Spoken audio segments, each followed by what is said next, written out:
The alley behind Richmond High's gymnasium was shrouded in dusk's dying light. Maya Johnson's back pressed against the cold brick wall. Her school bag clutched her chest like a shield that could never protect her from what was coming. 3 figures emerged from the shadows. Not the bullies she expected. These were grown men, broad-shouldered, dressed in dark clothing that seemed to swallow the fading light. Their faces were hard, professional, emotionless. "Maya Johnson?" the tallest one asked, though it wasn't really a question. Her throat tightened. She couldn't speak, couldn't move, couldn't breathe.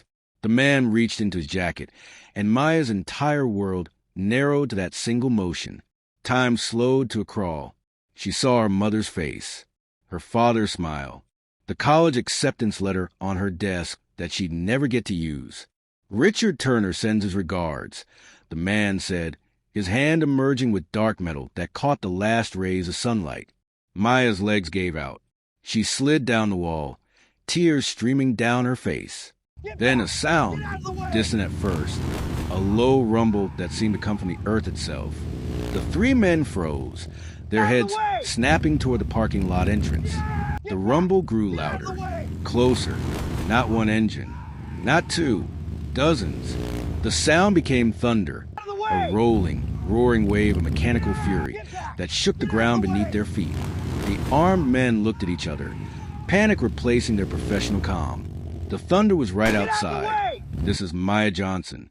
Right now, 3 armed men are seconds away from ending her life on orders from a man running for mayor. Her only hope? A legendary motorcycle club racing against time. But how did a high school bullying case turn into a fight for survival? Stay with me, because what you're about to discover will shock you. This man running for mayor? He's planning something unthinkable, and you won't believe who stops him. Let me take you back to where it all started. Maya Johnson sat in her AP literature class, her pencil moving across the page as Mrs. Henderson discussed To Kill a Mockingbird. The irony wasn't lost on Maya, a story about injustice and standing up for what's right. If only real life had heroes like Atticus Finch. "Maya." The whisper came from behind her, sharp and demanding. She didn't turn around. She knew that voice. Becca Turner. "Maya." Becca hissed again. "I need your homework. The calc assignment. Now." Maya's pencil stopped moving. For 3 months, she'd been doing Becca's homework. Chemistry, history, English essays. It had started small. Just help me with this one problem. But had grown into an expectation, a demand. Last week, Maya had decided. No more, "I can't," Maya whispered back, keeping her eyes on her notebook. "What did you say?" Becca's voice carried an edge that made Maya's stomach clench. "I said I can't. Do your own work." The silence behind her was sharp enough to cut. Then Becca's chair scraped against the floor. Too loud, too deliberate.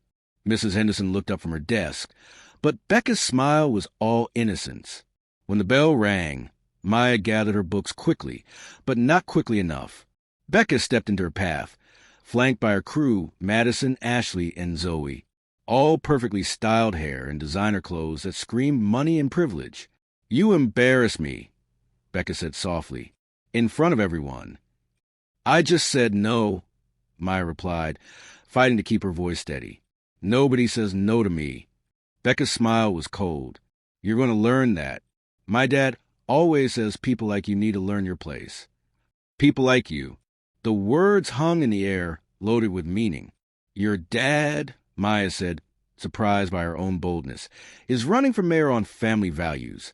What would he think about you bullying people?" Becca's smile widened. "My dad thinks I'm perfect. And when he's mayor, he can do whatever he wants. We can do whatever we want. You think the school cares? My dad donated the new gym, the library. He owns this place." She leaned closer. "Meet us in the parking lot after school. We're going to teach you a lesson about respect." Madison snickered. This is going to be fun. The rest of the day passed in a blur of dread. Maya considered telling a teacher. But Becca was right. The Turner family owned half of Richmond. Richard Turner's face was on billboards all over the city. A better Richmond? Vote Turner. His campaign promised to clean up corruption and protect our children. The irony would have been funny if Maya wasn't so terrified. When the final bell rang, Maya thought about running. She could call her parents, hide in the library, wait for the school to empty, but something in her refused to run. She was tired of being afraid, tired of letting Becca win. So she walked to the parking lot, her heart hammering against her ribs. They were waiting by Becca's brand new BMW, a just-because gift from her father. The crew surrounded her immediately, blocking her path to the buses. "I didn't think you'd actually show," Becca said. "Maybe you're not as smart as everyone thinks." "What do you want?" Maya asked. "An apology. On your knees. Tell me you're sorry for disrespecting me, and maybe we'll let you go home with all your teeth." Madison pulled out her phone, already recording. "For social media," she explained. "Everyone should see what happens when you think you're better than your place." Maya's hands clenched into fists. "I'm not apologizing for saying no. You want someone to do your homework? Pay them. Hire a tutor. But I'm done." Becca's face flushed red. "You stupid." "Back off," a voice said. Everyone turned. A man stood by a motorcycle near the school entrance, tall, lean, with salt and pepper hair tied back, and a leather vest covered in patches. The largest patch on his back read, 77 Road Reapers, Virginia. He wasn't looking directly at them. Seemed to be checking his phone, but his presence alone changed the energy. "Is that a biker?" Ashley whispered, nervous. "So what?" Becca snapped, but her voice had lost some of its confidence. "He's just picking someone up. Come on, let's go somewhere more private." She grabbed Maya's arm, nails digging in. "Behind the gym," Becca ordered, "where nobody can interrupt our little talk." "Ghost," that's what the Road Reapers called him, watched the girls drag Maya toward the back of the school. His niece, Jasmine, ran up to him, backpack bouncing. "Sorry I'm late, Uncle Marcus," she said. "I had to talk to my teacher about. Are you okay?" Ghost's jaw was tight, his eyes still on the spot where the girls had disappeared. "Jazz, do you know those girls?" Jasmine followed his gaze. "Oh, that's Becca Turner and her friends. They're not nice." "The Turner girl? As in Richard Turner?" "Yeah, her dad's running for mayor. He came to our school for a campaign speech. Talked about protecting kids and family values." Jasmine made air quotes. "But everyone knows Becca's a bully. She gets away with everything because her dad donates money." Ghost's phone was already out, dialing. "Uncle Marcus? Get on the bike. Jazz. We need to make a stop." The phone rang twice before a deep voice answered. "Ghost. What's up?" "Iron, we got a situation. Richard Turner's kid is about to hurt a girl behind Richmond High. I'm calling it in." There was a pause. "The mayoral candidate?" "The same. Stay on her. I'm mobilizing the club. We'll figure out how deep this goes." Ghost hung up and looked at his niece. "Change of plans, kiddo. We're going to make sure someone stays safe today." But as he guided his bike toward the back of the school, he noticed something else. A black SUV parked across the street, tinted windows, engine running. He'd seen that same SUV following the girl earlier. His instincts, honed from 20 years in the Marines and 10 in the Road Reapers, screamed that this was bigger than bullying. Much bigger. And he'd just witnessed the beginning. Did you see Ghost's face when he witnessed that? Maya is cornered, and those bullies think they're about to get away with it. But did you notice that black SUV following Maya? Ghost did. Something bigger is happening here. He just made one phone call to the 77 Road Reapers. If you're angry right now, if you need to know what that SUV means, subscribe to Awesome Stories. Turn on those notifications because the Road Reapers are about to uncover something dark, and you do not want to miss next chapter. Comment.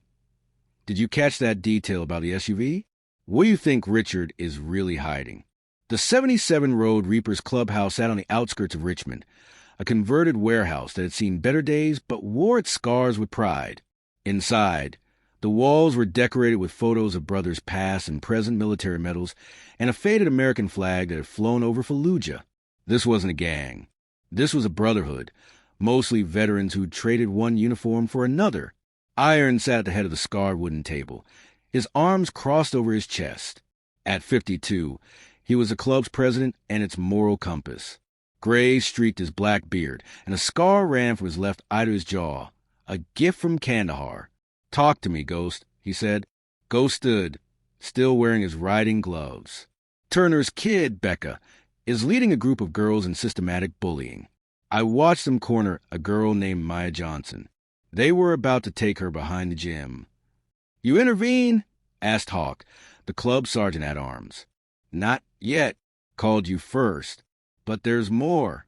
Ghost pulled out his phone, showing a photo of the black SUV. "This vehicle has been following Maya. I've seen it 3 times in the past week. I ran the plates through our contact at the DMV. And..." Iron leaned forward. "Registered to a shell company. Same company that owns 2 other vehicles in Richard Turner's fleet." The room went quiet. Tech, a wiry man in his 30s with tattoos covering both arms, looked up from his laptop. "Want me to dig?" "Yeah," Iron said. "Dig deep? Something's not right." For the next 72 hours, the 77 Road Reapers worked like a military unit, which most of them had been. They followed Maya to and from school, always at a distance. They documented Becca's crew, harassing her in hallways, cafeteria, parking lots. They watched the black SUV make its rounds. And Tech dug. What he found made Iron call an emergency church meeting. Club slang for the private meetings where only patch members were allowed. "Brothers," Tech said, projecting images onto the wall. "Richard Turner isn't just a bully's father. He's a criminal." The first image showed financial records. He's been setting up shell companies and offshore accounts. If he wins the mayoral election, he's planning to embezzle $2.3 million from city infrastructure funds over his first term. He's already got the fake contractors lined up. "Son of a..." Hawk started. "There's more." Tech's voice was grim. He pulled up text messages recovered from a burner phone they'd found in the SUV. He's hired a hitman. Target: James Cooper, his opponent in the mayoral race. The room erupted when Iron demanded the candidate debate. 3 days from now. Sniper shot from the building across from the Richmond Convention Center. Iron stood, his chair scraping against concrete. "We need to contact the police." "Already did," Ghost said. "Detective Martinez. She's been investigating Turner for months, but hasn't had enough evidence. She's on our side." "What about the girl?" "Maya?" asked Reaper, one of the younger members. Tech pulled up another file. "That's where it gets worse. Maya overheard something. 3 weeks ago, she was working as a part-time aide in Turner's real estate office, filing papers, answering phones. She overheard him on a call talking about secret meetings and permanent solutions. She didn't think much of it at the time, but she mentioned it to a co-worker. And Turner found out. Iron said, "Exactly. The black SUV isn't just surveillance. Those are his men. They've been waiting for the right moment to silence her permanently." "A teenage girl." Ghost's voice was deadly quiet. "He's planning to kill a teenage girl to protect his campaign." Iron looked around the room at his brothers. Men who'd served their country, who'd survived wars, who'd lost friends, who'd come home to find purpose in protecting their community. "Brothers, we got 3 days to do 2 things. Stop an assassination and save a girl's life. Who's with me?" 77 hands went up. The plan took shape over the next 48 hours. They split into 2 teams. Team Alpha would protect Maya and document everything for the police. Team Bravo would stake out the convention center and stop the hitman. Detective Sarah Martinez met with Iron privately at a diner outside the city. "I can't officially endorse vigilante action," she said, stirring her coffee. "We're not vigilantes. We're concerned citizens providing security and evidence. Concerned citizens with leather vests and motorcycles. Concerned citizens who happen to have military training and a strong sense of right and wrong." Iron slid a USB drive across the table. Everything Tech found. Financial records, text messages, surveillance footage. Enough to get a warrant. Martinez pocketed the drive. "And if things go sideways?" "They won't. But if they do, we've got your back. And you've got ours." She studied him for a long moment. "Why do you do this? You're veterans. You could be anywhere, doing anything." Because we've seen what happens when good people do nothing, Iron said. We fought for freedom overseas. Now we fight for it here, one neighborhood, one kid, one community at a time. Maya's life had become a nightmare. The videos of her refusing to respect Becca had gone viral at school. People whispered in hallways. Some laughed. Most looked away, grateful it wasn't them. But worse than the social humiliation was a fear. She'd noticed a black SUV, seen the same men watching her house. Her parents had received an anonymous phone call. Tell your daughter to keep her mouth shut about things that don't concern her. They wanted to go to the police, but the caller had been specific. We know judges. We know cops. Who do you think they'll believe, you or Richard Turner? So Maya had stayed quiet, kept her head down, waited for it to pass, until Becca cornered her again in the bathroom on the third day. Tomorrow after school, Becca said, checking her makeup in the mirror. Behind the gym. Final lesson. After this, you'll never forget your place. Why are you doing this? Maya asked, her voice cracking. Becca met her eyes in the mirror. Because my father taught me that there are winners and losers in this world. People like us and people like you. And you need to remember which one you are. That night, Maya's mother found her crying in her room. Baby, what's wrong? This isn't just about school, is it? Maya almost told her everything. About the threats, the SUV, the phone call, but the fear was too great.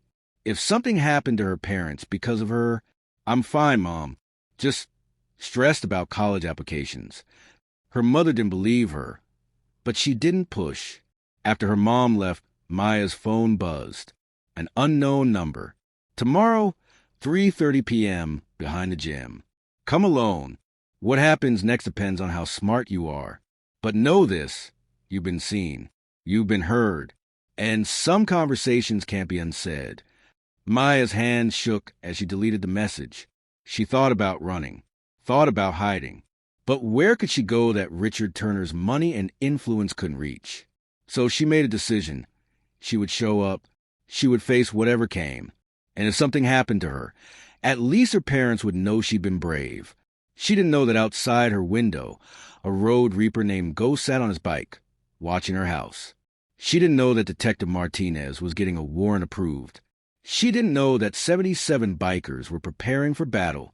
All she knew was that tomorrow, everything would end, one way or another. Wait, those bullies posting videos? That's the least of the problems. Richard Turner has been surveilling his opponent. He's planning to embezzle millions. And he hired a hitman to murder James Cooper in 3 days. Maya overheard something she shouldn't have, and now she's a target too.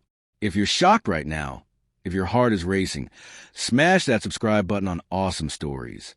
The Road Reapers are about to stop an assassination and save Maya's life. Next chapter is explosive. Hit that notification bell, because this just became a race against time. Comment. Did you expect Richard to be this evil? This man is a monster. Maya stood in the fading afternoon light, her back to the gym wall, the same spot from 3 weeks ago, the same feeling of dread settling in her stomach, like lead. But this time, she noticed something different.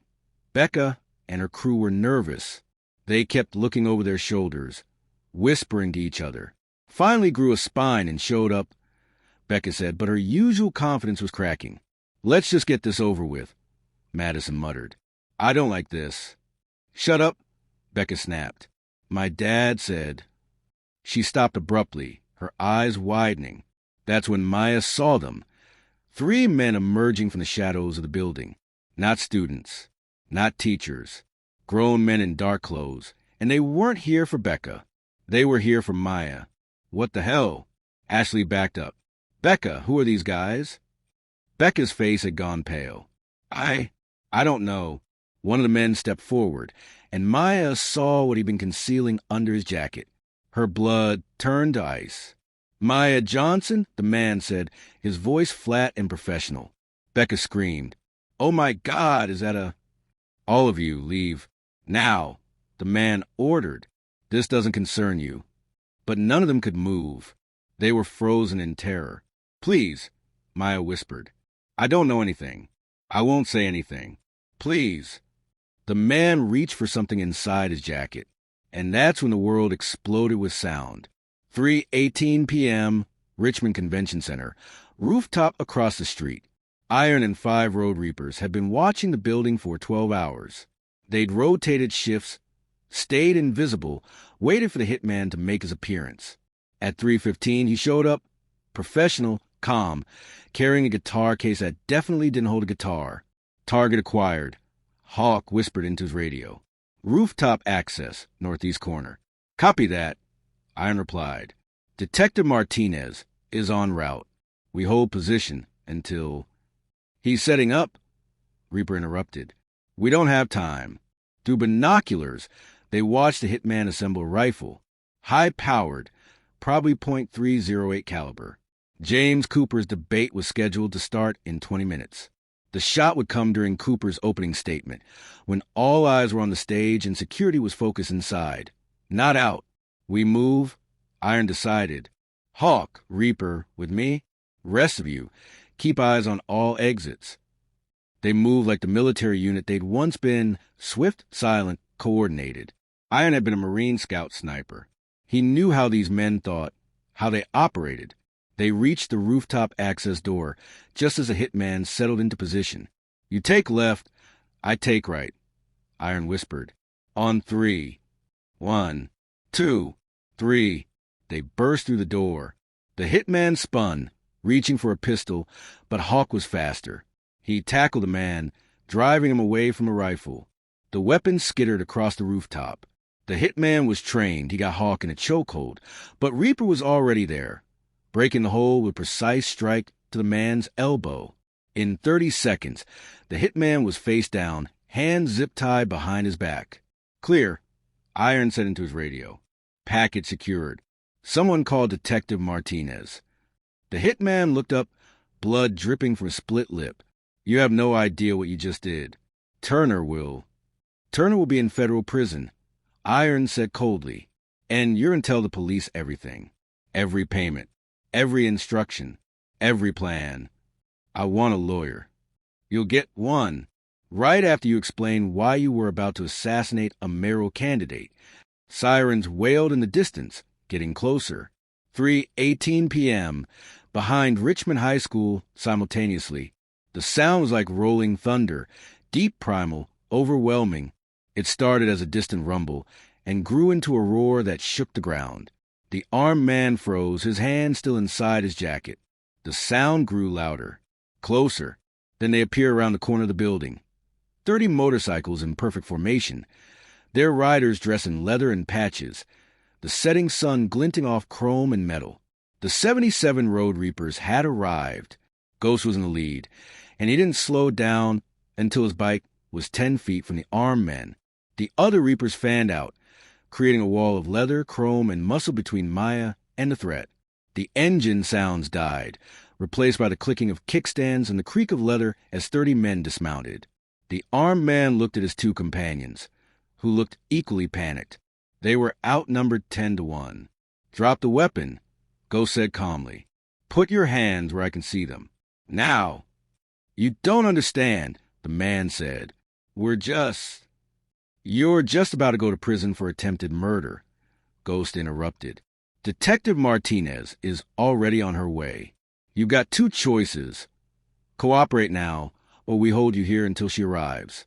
Your call. The lead man's hand moved. Reaching for the weapon, Ghost moved faster. In one fluid motion, he closed the distance and struck the man's wrist, sending the gun clattering to the pavement. 2 other Reapers were already on the other 2 men, disarming and restraining them with military precision. Hands behind your back, Ghost ordered. Within seconds, all 3 men were on the ground, secured with zip ties. Becca stood frozen, mascara running down her face. My dad sent men with guns? To kill someone? Oh my God. Breathe.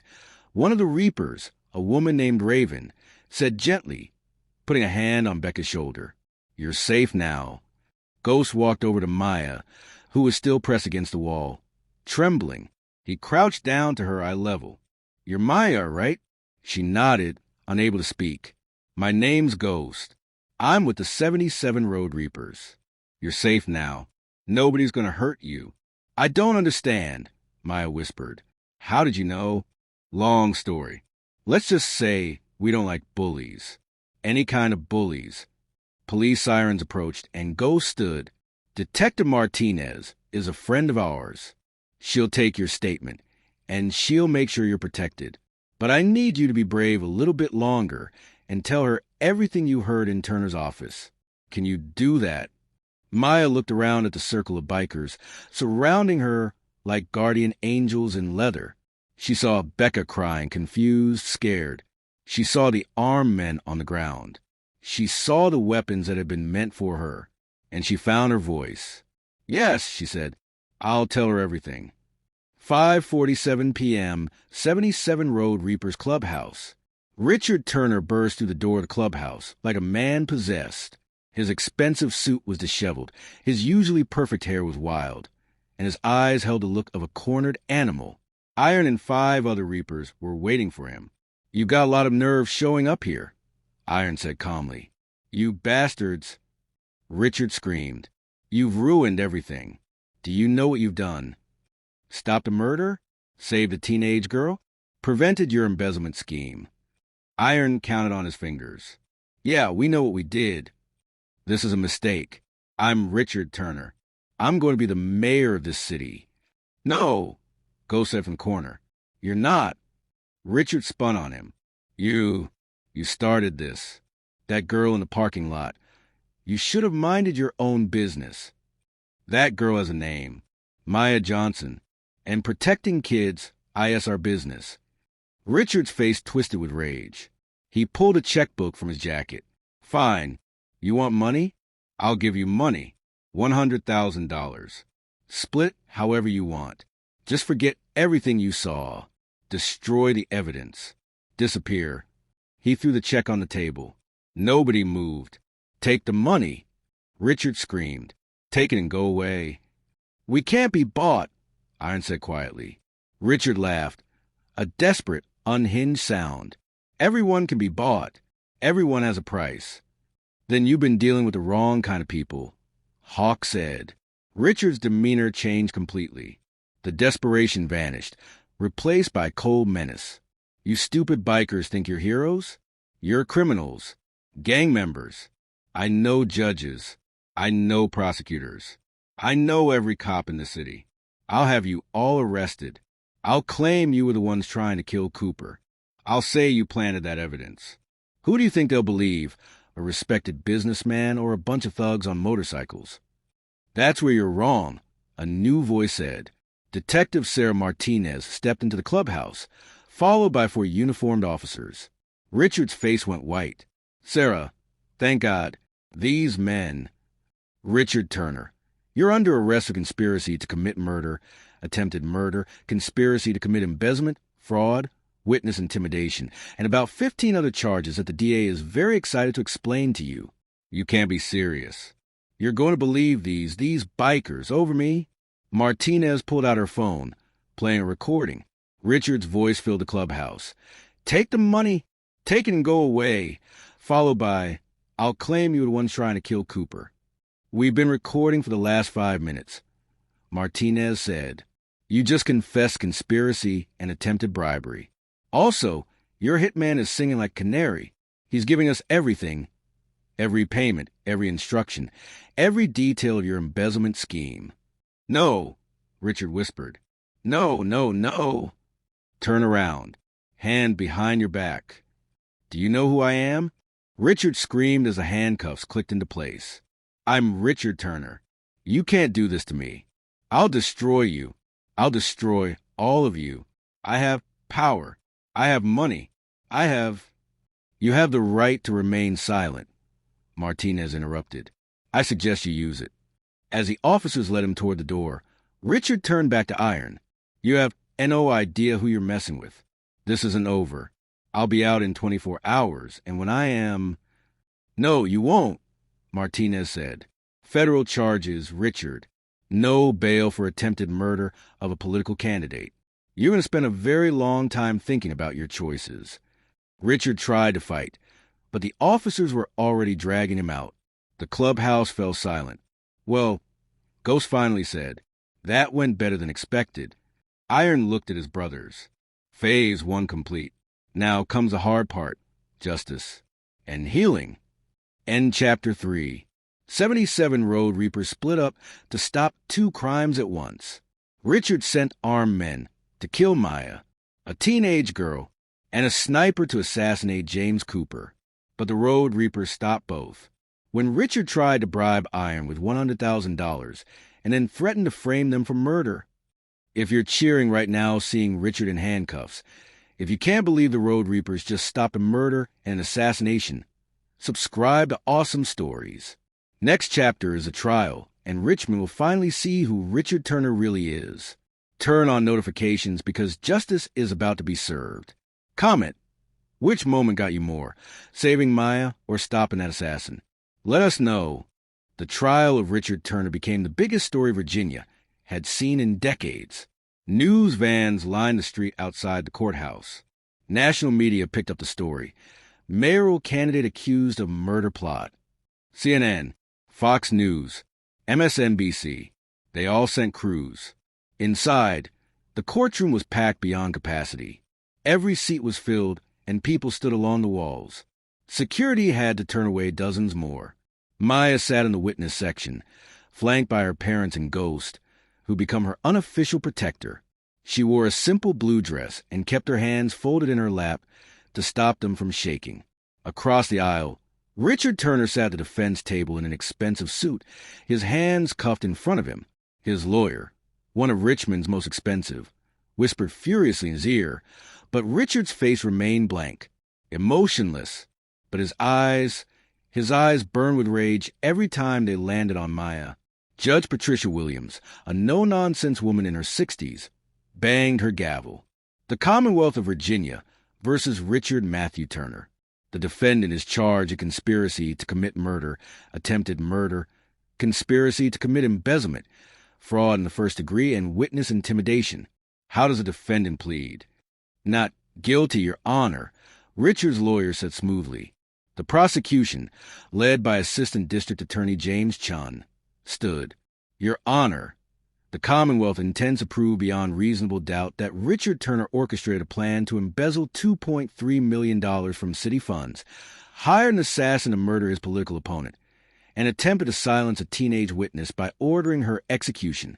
We have financial records, intercepted communications, testimony from a hired assassin, and eyewitness accounts from the 77 Road Reapers Motorcycle Club and Richmond Police Department. Then let's proceed, Judge Williams said. Mr. Chun, call your first witness. The prosecution built their case methodically, piece by devastating piece. Day 1, the financial expert, a forensic accountant named Dr. Patricia Moore, took the stand with boxes of documents. These are Richard Turner's financial records, she explained, showing spreadsheets to the jury. He created 7 shell companies over the past 18 months. Each one was set up to receive city contracts for infrastructure projects, roads, bridges, public buildings.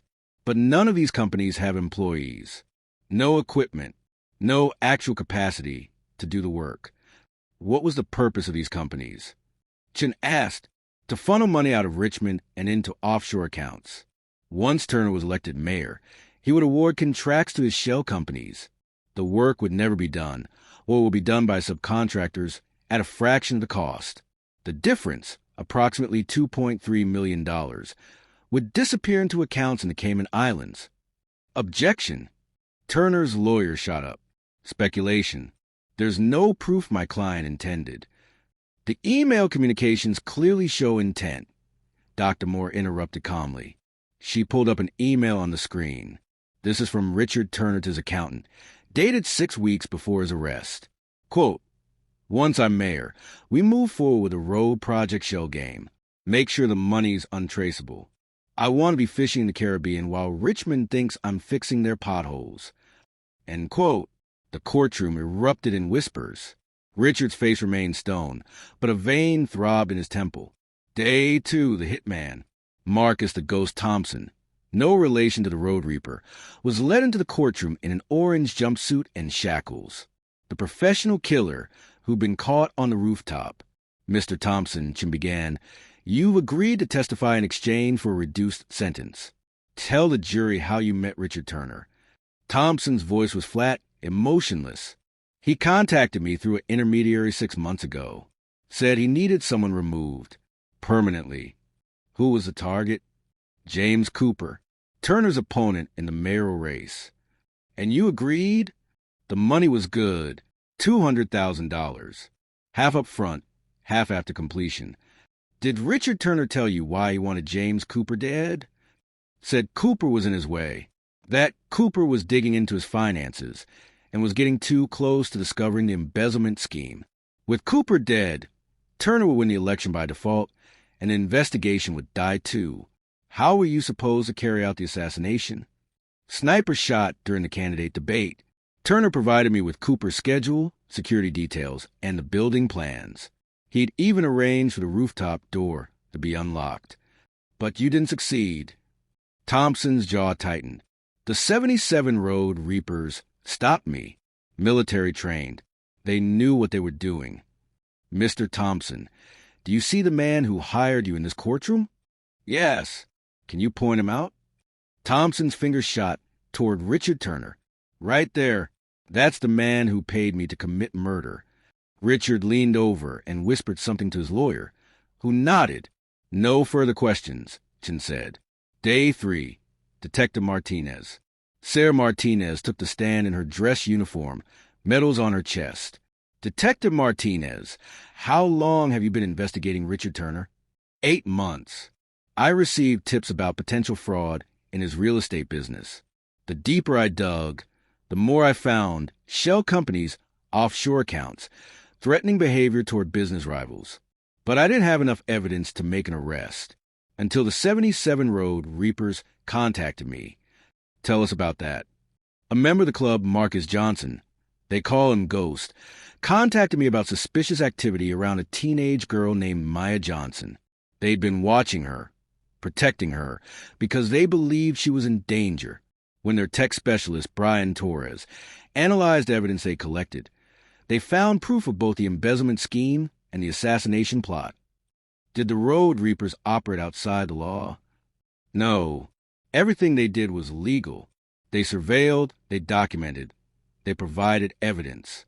When it came time to stop the assassination attempt and protect Maya Johnson, they coordinated with the Richmond PD. They're civilians, yes, but they're also veterans. They know how to work within the system. Objection! Turner's lawyer stood. The Road Reapers are a motorcycle club with documented ties to what? Martinez interrupted. To community service? To their youth mentorship program? To the $50,000 they raised last year for veteran suicide prevention? The 77 Road Reapers are not a criminal organization. They're registered with the state as a veteran support group and community watch organization. Everything they did in this case was legal and heroic. Judge Williams nodded. Objection overruled. Continued. Detective. Martinez leaned forward. The evidence the Road Reapers provided was solid. GPS tracking data showing Turner's men surveilling Maya Johnson. Financial records showing the embezzlement plan. Text messages showing Turner's communication with the hitman. When we combined that with my 8 months of investigation, we had an airtight case.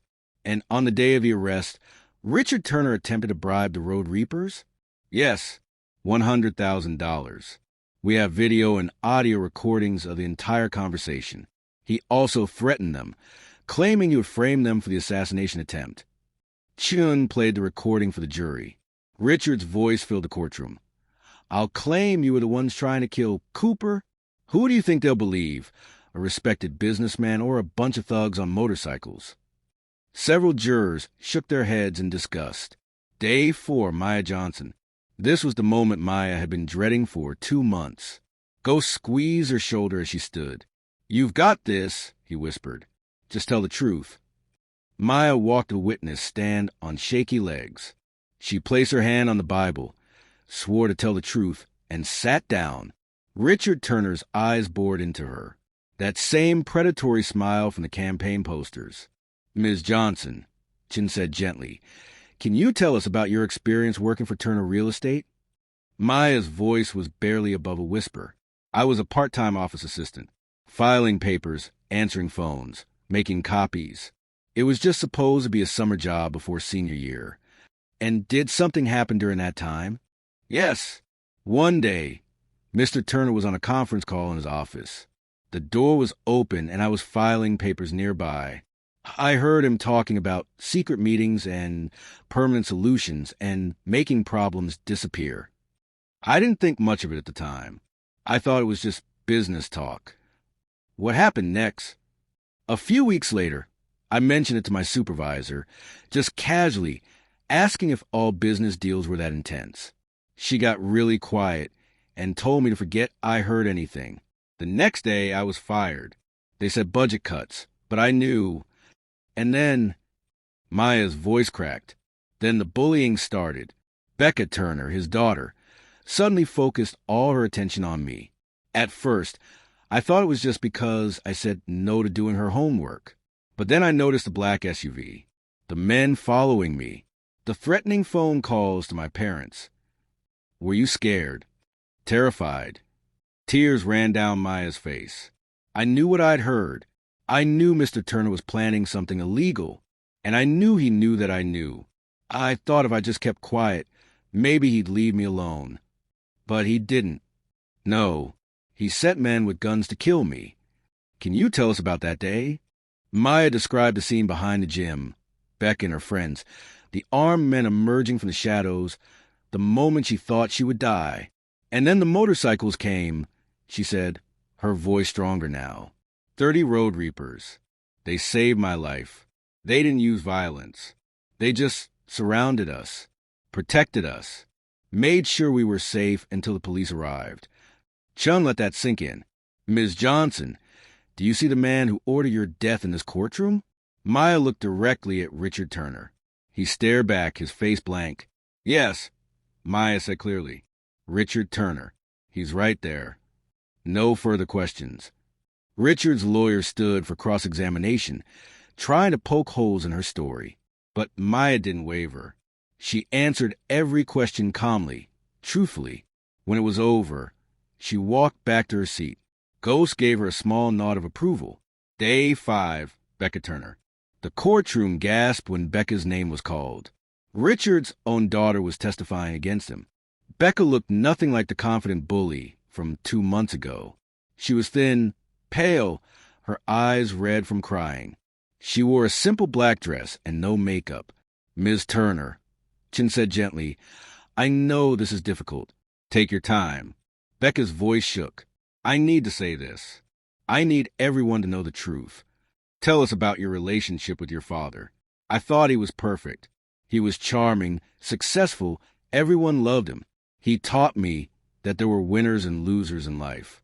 That people like us, rich people, powerful people, deserved to be on top. That others needed to know their place. She looked at Maya, who sat stone-faced. I became a bully because my father was a bully. I learned it from him.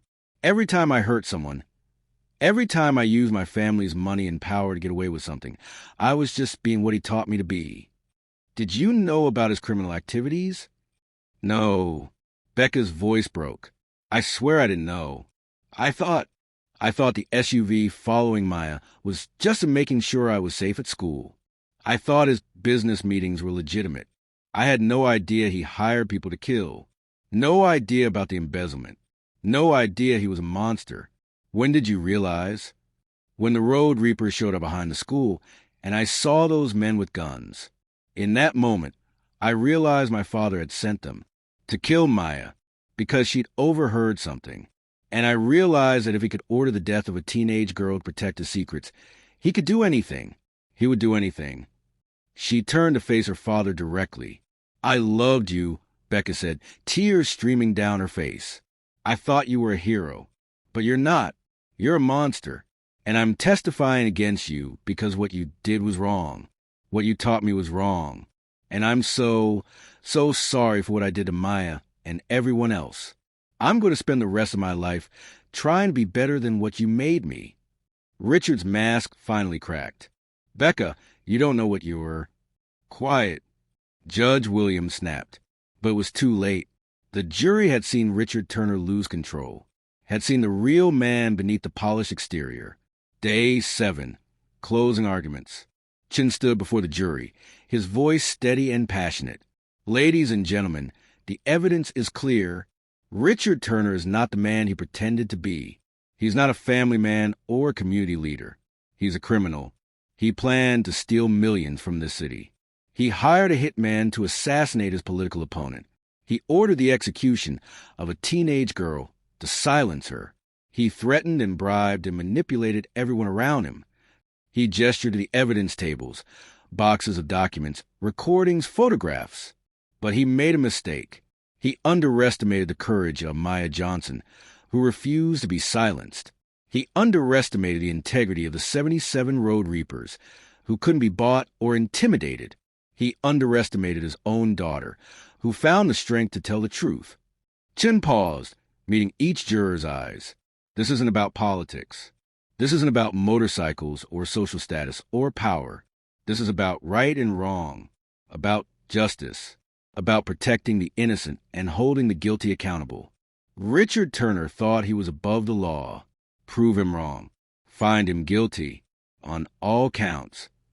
The jury deliberated for 4 hours. When they returned, the 4 women stood. On the charge of conspiracy to commit murder, guilty. On the charge of attempted murder, guilty. On the charge of conspiracy to commit embezzlement, guilty. The list went on. Guilty, guilty, guilty. Richard Turner's face went white, then red, then purple. When Judge Williams asked if he had anything to say before sentencing, Richard exploded. "You're making a mistake," he screamed, lunging toward the jury box. Bailiffs grabbed him, forcing him back into his seat. "I'm Richard Turner. You can't do this to me. I have money. I have power. I'll appeal. I'll destroy every one of you. This is a witch hunt. Those bikers framed me. That girl is lying. My own daughter betrayed me. You'll pay for this. All of you." Judge Williams banged her gavel repeatedly. "Mr. Turner, control yourself or you'll be removed." But Richard kept screaming, fighting against the bailiffs. Spittle flying from his mouth as years of barely controlled rage finally erupted. "Remove him," Judge Williams ordered. As they dragged Richard from the courtroom, he locked eyes with Maya one last time. The hatred in that stare was absolute. But Maya didn't look away. She stared right back, her chin held high. 2 weeks later, sentencing, Richard was brought back in chains and a prison jumpsuit. All his polish was gone. His hair was unkempt, his face gaunt. Judge Williams looked down at him with cold disapproval. "Mr. Turner, I've been a judge for 32 years. I've seen corruption. I've seen violence. I've seen evil. But I have rarely seen someone abuse their power and privilege with such calculated cruelty. You were trusted by this community. You could have used your wealth and influence for good. Instead, you chose crime. You chose murder. You chose to target a child." She referred to her notes. "On the charge of conspiracy to commit murder, I sentence you to 25 years in federal prison. On the charge of attempted murder, I sentence you to 20 years to run consecutively. On the fraud and embezzlement charges, an additional 15 years consecutively. Additional time for witness intimidation and other charges brings your total sentence to 73 years in federal prison, with no possibility of parole for 40 years. Richard would be 95 years old before he could even apply for parole. You will spend the rest of your natural life in prison, Mr. Turner. Perhaps there, you will finally learn that money and power don't place you above the law. This court is adjourned." As the bailiffs led him away, Richard looked back one more time, not at Maya, not at Becca, but at Iron and Ghost, who sat in the back row. "This isn't over," he mouthed. Ghost's response was simple. He smiled and waved goodbye. Outside the courthouse, the 77 Road Reapers formed a human shield around Maya and her family as they exited through the media circus. Cameras flashed. Reporters shouted questions. "Maya, how do you feel? Road Reapers, are you heroes or vigilantes? Will you press charges against Becca Turner?" Iron stepped forward. and the noise died down. "Statement from the 77 Road Reapers," he said. "We are veterans. We are fathers, brothers, sons. We served our country overseas, and now we serve our communities here. We don't consider ourselves heroes. We did what anyone should do when they see injustice. We stood up, we protected the innocent, we worked with law enforcement, and we proved that courage doesn't require a uniform. It just requires a willingness to do what's right, even when it's hard." He gestured to Maya. This young woman showed more courage than most adults will ever need in their lifetime. She faced a powerful man who wanted her silenced. She testified despite her fear. She stood up for truth. If there's a hero in this story, it's Maya Johnson. Maya stepped forward, Ghost beside her. "I want to say thank you," she said, her voice strong, "to Detective Martinez, who believed me, to the prosecutors, who fought for justice, to the 77 Road Reapers, who saved my life, and to everyone who's been bullied, who's been afraid, who's been told they don't matter. You do matter. Your voice matters. And there are people who will stand with you. You just have to be brave enough to speak." That evening, 77 Road Reapers Clubhouse, the club gathered for a celebration, not of violence, but of justice served. Ghost found Iron standing outside, looking at the sunset. "Hell of a ride," Ghost said. "Yeah." Iron took a drink from his beer. "You know what the scariest part is?" "What?" "How close he came to winning. If you hadn't been picking up Jasmine that day, if you hadn't noticed the SUV, if we hadn't dug deeper, Richard Turner would be mayor right now. He'd be stealing millions. Cooper would be dead. And Maya..." He didn't finish the sentence. "But that didn't happen," Ghost said. "We stopped it. This time. But how many Richard Turners are out there? How many bullies in suits who think their money makes them untouchable?" Ghost looked at the clubhouse, where 77 brothers celebrated. "That's why we do what we do. We can't stop them all. But we can stop the ones we find. One fight at a time. One kid at a time." Iron nodded. "One kid at a time." Inside, Maya laughed at something Hawk said. She was different now, not broken by what happened, but forged. Stronger. "She's going to be okay," Ghost said. "Yeah." Iron agreed. "She is." The sun set over Richmond, and the 77 Road Reapers rode into the night. Not as vigilantes or heroes, but as brothers who understood that sometimes doing the right thing means standing up to monsters, even monsters in expensive suits. Guilty. 25 years. Did you see Richard's face when they read that verdict? The man who sent killers after a teenage girl, who planned to steal millions, who hired a hitman, and he screamed at the jury like he's above the law. But justice was served. Maya testified with courage. Even Becca turned against her own father. The city of Richmond almost elected a monster as mayor.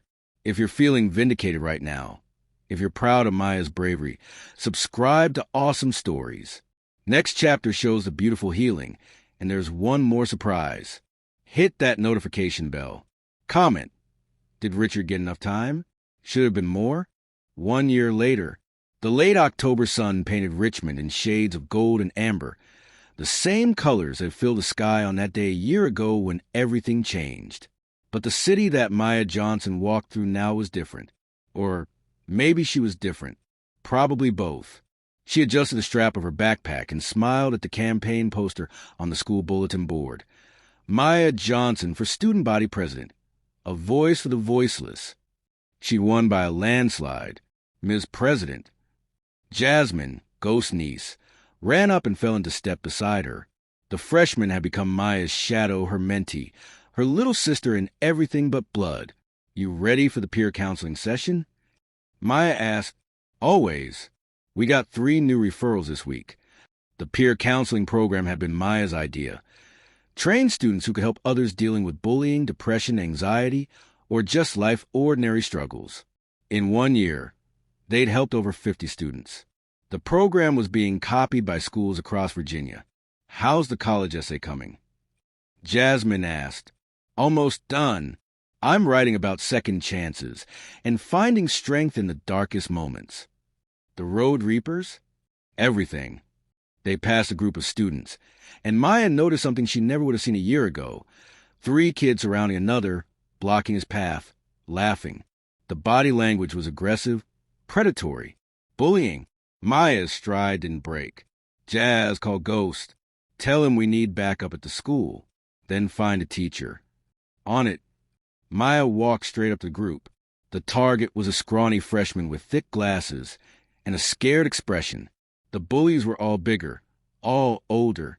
"Hey," Maya said calmly. "What's going on here?" The lead bully, a junior named Derek, sneered. "None of your business, Maya. Walk away." "Can't do that." She turned to the freshman. "You okay?" The kid nodded, not trusting his voice. "He's fine," Derek said. "We were just talking." Didn't look like talking to me. Maya pulled out her phone, subtly hitting record. Looked like 3 guys intimidating someone smaller. That doesn't happen here anymore. And who's going to stop us? "You." Maya smiled, not scared, not aggressive, just confident. "Me. And the 30 bikers who are about 5 minutes away. Your call, Derek. You can walk away now, or you can explain to Ghost why you thought bullying was a good idea." Derek's face went pale. Everyone in Richmond knew about the 77 Road Reapers, knew what they'd done to Richard Turner, knew they didn't tolerate bullies. "Whatever," Derek muttered, backing off. "He's not worth it anyway." As the bullies left, Maya put a hand on the freshman's shoulder. "What's your name?" "Carlos," he said quietly. "Carlos, I'm Maya. You got a minute to talk?" Richmond City Hall, that same day, Mayor James Cooper stood at the podium, looking out at the crowd gathered for Richmond's first annual Community Heroes Day. The plaza was packed. Families, veterans, city officials, and a row of motorcycles that gleamed in the afternoon sun. "A year ago," Cooper said, "I almost died. A man who pretended to be a pillar of this community hired someone to kill me so he could steal from you, the citizens of Richmond. But he failed. Not because of luck, not because of chance, but because a group of veterans, community members, and ordinary citizens refused to look away when they saw injustice." He gestured to the 77 Road Reapers, who stood at attention in their dress leathers. The 77 Road Reapers saved my life. They saved Maya Johnson's life. They exposed corruption and protected the innocent. Today, I'm honored to present them with the City of Richmond Medal of Valor, our highest civilian honor. One by one, Iron, Ghost, Hawk, and the other Reapers who've been directly involved stepped forward to receive their medals. When Ghost's name was called, Maya stood in the front row and cheered louder than anyone. After the ceremony, reporters swarmed the Reapers. "How does it feel to be recognized as heroes?" Iron spoke for the group. "We're not heroes. We're veterans who saw a problem and fixed it. But if you want to know about heroes, talk to Maya Johnson. That girl faced down a monster and didn't break. Talk to Becca Turner, who had the courage to testify against her own father. Talk to Detective Martinez, who spent months building a case. There are heroes everywhere in the city. We just happen to be in the right place at the right time." "What's next for the 77 Road Reapers?" "Same as always," Ghost said. "We ride. We protect. We serve. Richmond's our home, and we look after our own. Federal Correctional Institution, Cumberland, Maryland." Richard Turner sat in his cell, a far cry from the mansion he'd once called home. Prison hadn't been kind to him. The other inmates knew what he'd done. Tried to kill a kid, and prisoners have their own code of justice. He'd been in 3 fights in the first 6 months. Lost all of them. His appeals had been denied. Every lawyer he'd contacted told him the same thing. The evidence was overwhelming. The conviction was solid, and he would die behind bars. Catherine had divorced him within 2 months of his conviction. She'd taken his name off everything. Sold the mansion, moved to California with his money, or what was left of it after legal fees and restitution payments. Becca refused his letters, refused his calls, refused a visit. He had nothing, was nothing. The guard knocked on his cell door. "Turner, you got a visitor." Richard's heart leaped.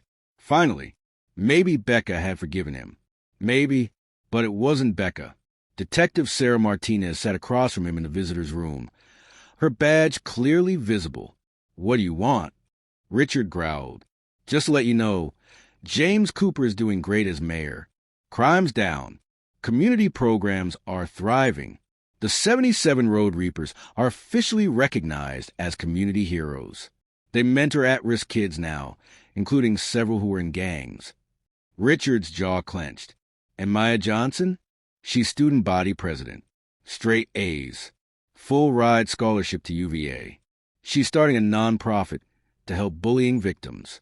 She's thriving. Why are you telling me this? Martinez leaned forward. Because you tried to destroy them. You tried to silence them, intimidate them, kill them. And instead, you made them stronger. Your legacy isn't power or wealth or influence.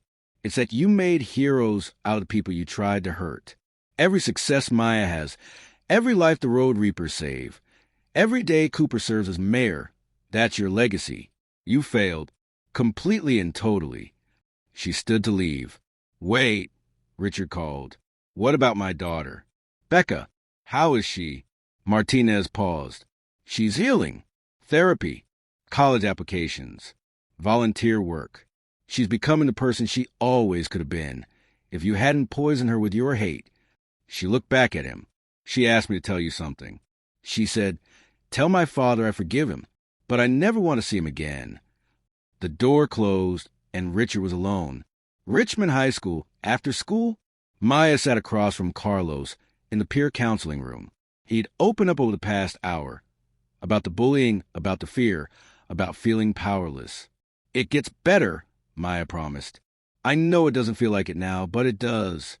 How do you know? Because I was you.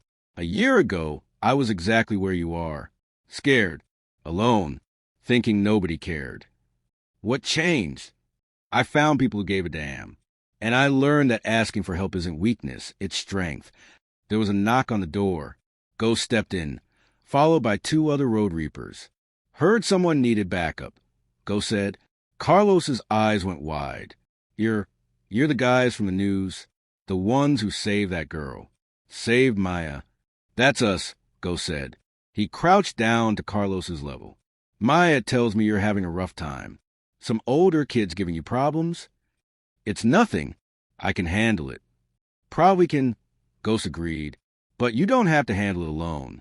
That's what community is for. You got a phone? Carlos nodded. Ghost handed him a card. That's my number. You run into trouble, any kind of trouble, you call me, day or night. We'll be there. No kid in this city should be afraid to go to school. Why would you help me? You don't even know me. Don't need to know you deserve to feel safe. That's not negotiable. Maya smiled. A year ago, Ghost had said something similar to her. Now the cycle was continuing. That evening, Community Center, the 77 Road Reapers Community Center, was packed for their annual fundraiser. The walls were decorated with photos of their work over the past year. Mentoring programs, veteran support groups, after-school tutoring, neighborhood watch. Maya stood on the stage, preparing for her speech. She'd been invited to talk about her experience and the importance of standing up to bullies. She looked out at the crowd, her parents beaming with pride, Detective Martinez, Mayor Cooper, Jasmine, and her other ments, the Road Reapers, looking uncomfortable in the spotlight, but proud nonetheless. And in the back, almost invisible, was Becca Turner. Their eyes met. Becca nodded once, a gesture of respect, of acknowledgement. Maya nodded back. They would never be friends. Some wounds cut too deep, but there was understanding, mutual respect for the journeys they'd both taken. Good evening, Maya began, her voice steady and strong. A year ago, I was terrified. I was being bullied. I was being followed by armed men. I thought my life was over. And then something incredible happened. A group of strangers on motorcycles decided I was worth saving. She gestured to the Road Reapers. They didn't know me. They didn't know me anything. But they showed up anyway. They protected me. They exposed corruption. They proved that courage isn't about being fearless. It's about doing the right thing even when you're scared. She paused, gathering her thoughts. I learned something important that day. Evil exists. Bullies exist. People who abuse power exist. but so do heroes. And heroes aren't people in capes or uniforms, though some wear uniforms. She smiled at Martinez. Heroes are people who see something wrong and refuse to accept it, who stand up even when it's dangerous, who protect people they don't even know, because it's the right thing to do. Her voice grew stronger. Tonight, we're raising money for the Road Reapers youth programs. These programs give at-risk kids mentorship, support, and hope. They teach kids like me, kids like I was, that they matter, that they're not alone, that their voices deserve to be heard. She looked directly at Carlos, who sat in the third row. If you're being bullied, if you're afraid, if you think nobody cares, I promise you, someone does. Reach out, speak up, ask for help. There are people who will stand with you. I'm proof of that. The crowd erupted in applause. Later that night, the final scene, Ghost found Maya on the community center's back porch, looking at the stars. Big year, he said, sitting beside her. Biggest of my life. You okay? Really? Yeah. Maya smiled. I am. For the first time in my life, I'm not afraid. Not of bullies. Not of powerful people. Not of anything. Because I learned something from you guys. What's that? That power isn't about money or status, or how loud you can yell. Real power is about having people who have your back, about standing up for what's right, about refusing to accept injustice. Ghost nodded. You're going to do great things, Maya. You already are. I want to help people like you help me. I'm thinking of law school, prosecution, taking down bullies who think they're untouchable. The world needs more of that, more people willing to fight. They sat in comfortable silence for a moment. Can I ask you something? Maya said, anything. Why do you do it? The protection, the mentoring, all of it. You could just not. You could live your lives. But you show up for people you don't know. Why? Ghost was quiet for a long time.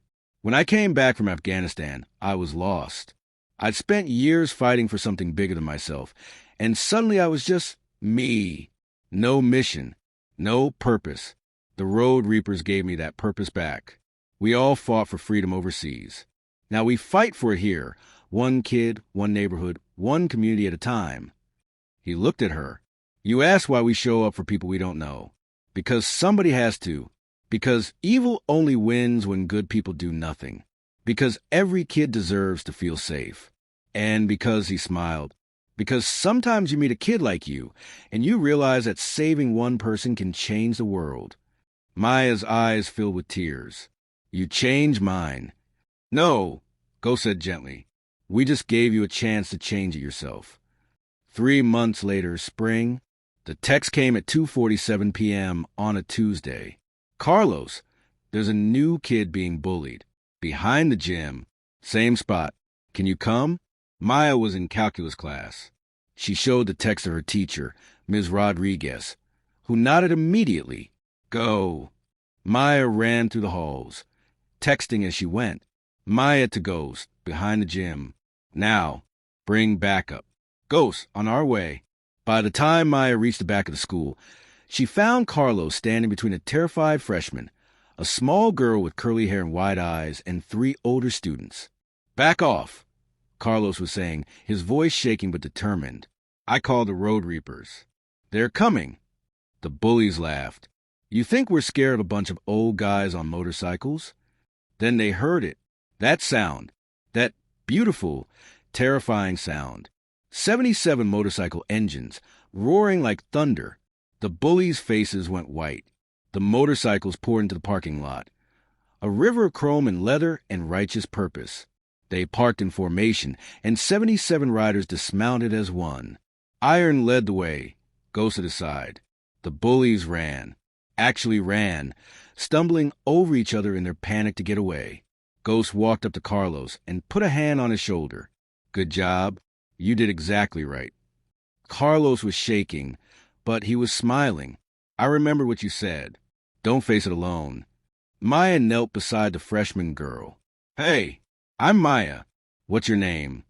Sarah, the girl whispered. Sarah, you're safe now. Nobody's going to hurt you. We've got your back. Why? Sarah asked, why would you help me? Maya smiled. The same smile Ghost had given her a year ago. Because somebody helped me once. And now it's my turn to pay it forward. 6 months later, the late summer sun hung low over Richmond, painting the sky in shades of amber and gold. The 77 Road Reapers annual community celebration filled the park. Music, food, families, laughter. Maya stood on a small stage, now 18 and preparing to leave for college in 2 weeks.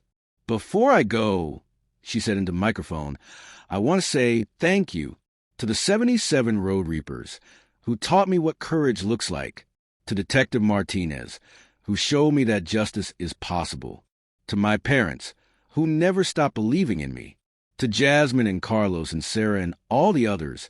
You're not just my ments. You're my family." She looked at Ghost, who stood at the edge of the crowd. "A year and a half ago, a man tried to destroy me. He tried to silence me, intimidate me, kill me. He thought power meant money and fear and violence. But he was wrong. Real power is community. Real power is standing together.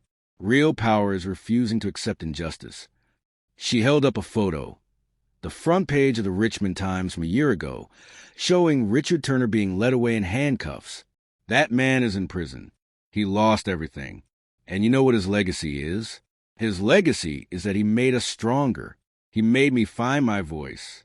He brought together a community. He created heroes. She set down the photo. "So, thank you, Richard Turner. You tried to break me, and instead you forged me. You tried to silence me, and instead you gave me something worth saying. Your daughter learned to stand against you. Your city learned to see through you. And I learned that I'm stronger than I ever knew." The crowd erupted in cheers. Maya stepped off the stage and walked straight to Ghost, who pulled her into a hug. "You did good, kid. I learned from the best." Across the park, Carlos was teaching Sarah some basic self-defense moves while Jasmine spotted them. 3 kids who'd been bullied, now standing together, strong. Iron walked up to Ghost and Maya. Got another call. Kid in Northside being threatened by a local gang. They want him to join or else. "How old?" Ghost asked. 14. Ghost looked at Maya. "You in?" Maya smiled. "Always." The 3 of them walked toward the row of motorcycles, the sun setting behind them, painting the world in gold. Because the work was never done. Because there were always more kids who needed help. Because evil never slept. But neither did the 77 Road Reapers. And neither did Maya Johnson, the girl who refused to be silenced, who turned her trauma into triumph, who learned that the best response to darkness is to become the light. As the motorcycles roared to life and rolled out of the park, one thing was clear. Richmond was protected, and monsters like Richard Turner would never win again. Richard Turner remains in federal prison, serving a 73-year sentence. The 77 Road Reapers continue their community protection and mentorship programs. Maya Johnson graduated as valedictorian and attends UVA on a full scholarship, studying law. Becca Turner is in therapy and volunteers with anti-bullying organizations. Detective Sarah Martinez was promoted to captain. Mayor James Cooper was reelected in a landslide. The 77 Road Reapers have helped over 200 at-risk youth in the past year. The fight continues.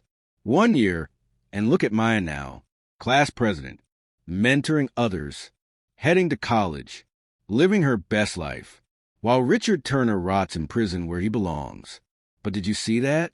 A new kid needed help, and Maya knew exactly who to call when those 77 motorcycles rolled up and saved Sarah.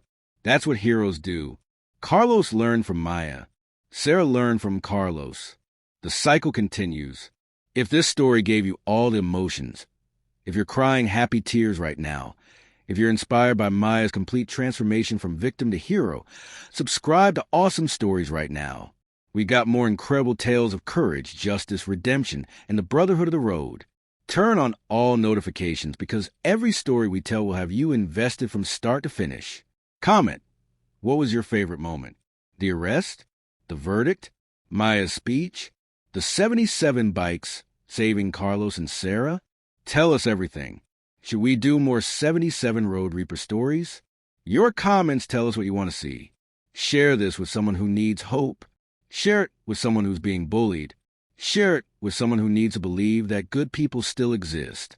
The road is long, the fight never ends, but together we ride. Awesome stories, where every tale leaves you transformed. Hit that subscribe button and join our family.